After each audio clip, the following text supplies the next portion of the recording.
Well, that was one of the first shows that we'd used Pro Tools on. Just the technology of the industry has changed really more than anything else, and I think that's affected things. Acting is still acting, I mean, it's been going on since Shakespeare and way, way before Greek theater, everything. But the technology of how we capture that has definitely changed. And once we started going off of tape and into the digital world, things eased up so much. And I think actors became a bit freer because we are now able to digitize the voice, put it into Pro Tools, and you get a waveform. And I can put 3 or 4 different takes of the exact same line down and cut and paste things together if I have the time, and if the client gives us the money and the time to do that, then you can really carve out a performance that normally we couldn't do that. It was like one take, oh, you were so close, you're just a little short at the end, let's go one more time. Do the whole thing again. Do the whole thing again. And it was like, try and quick punch in, oh, that didn't work, we blew what you already had, so we got to start over. So I think the technology of the industry, more than anything else, has made it a much easier process in that respect, which means we can really dive into developing a character and telling a story.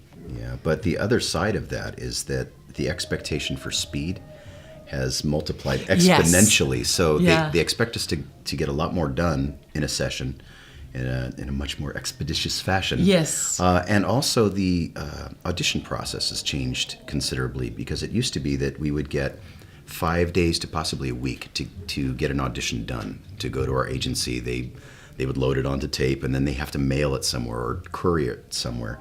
Now we'll get a request for an audition, and I'll have literally 15 minutes to 30 minutes to record that audition and send it in, no matter where I am in the world. And they just expect people to be on call at all times and have a microphone with you at all times, to the point where we have to bring gear with us when we come to conventions, and we record late at night after doing panels or signings all day.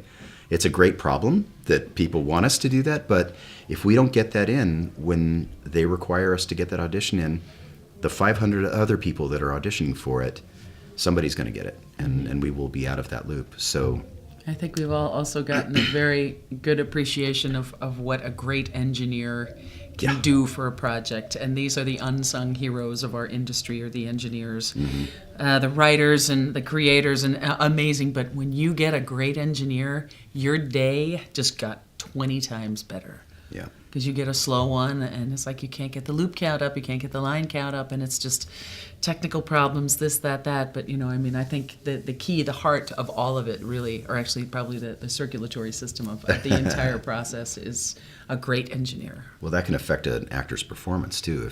And you find that sweet spot sometimes, and it's a magical moment, and it's an inspiration that can go away just as fast as it came. Yeah.